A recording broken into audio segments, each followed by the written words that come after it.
او ګران ملګري د ترنم شاهزاده د اماراتو پښتو ادبي ټولنې مشر او ګران او کلک ملګري خالد خان نصرت صاحب لبا د اجمل بابا په دې شعر مننه ورکوم چې نن ټول علم د هغه محبوبا سندرې وایي نن ټول علم د هغه محبوبا سندرې وایي خټک چې به د ځان سره جړګه کله کله ښاغلي خالد خان نصرت صاحب راشي او موږ ټول خپل ترنم په ډول وکړو ښاغلي خالد خان نصرت صاحب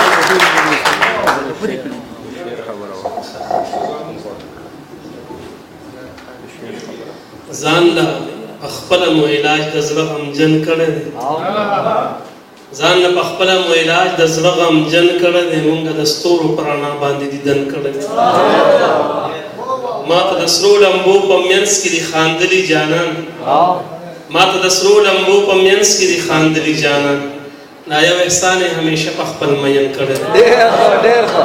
او ما پښتنه خاوره د خپل سره سنډلې نه ده ما پښتنه خاوره د خپل سره سنډلې نه ده خالد ژوند که مې هر څو په بل وطن کړی چې د ګودر په لار ځي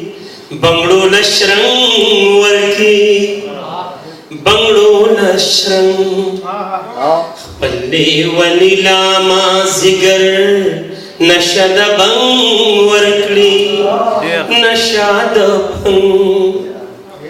باد درخو د زلفو تار راوړي له ځانه سره باد درخو د زلفو تار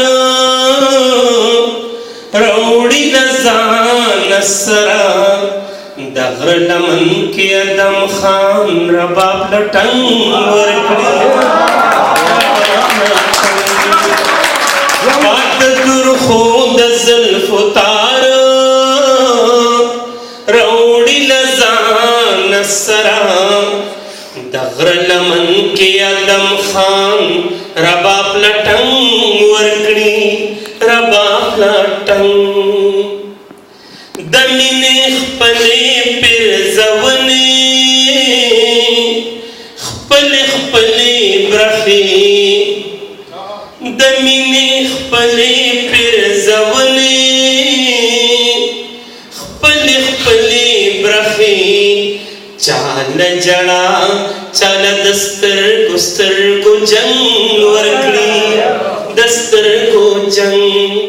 چاله جړا چاله د سترګو جنګ ورکړي د سترګو جنګ سوچ دنیا وینو پختونه څوک رکولی نشي سوچ دنیا وینو پختونه څوک رکولی نشي خدای چې پختون پیدا کوي ورسره ننګ ورکړي ورسره سوچ دنیا وینو پختونه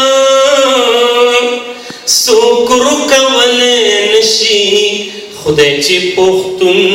پیدا کوي ورسره ننګ ورکړي ورسره ننګ هغه به څرنګه په زړونو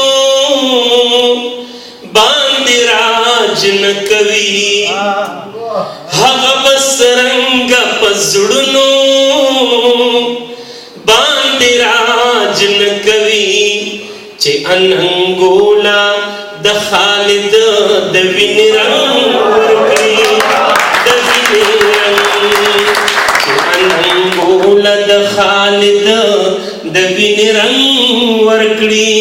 د وینې رنګ چې د ګودر په لار ځي بنګړو لشرنګ ورکړي بنګړو لشرنګ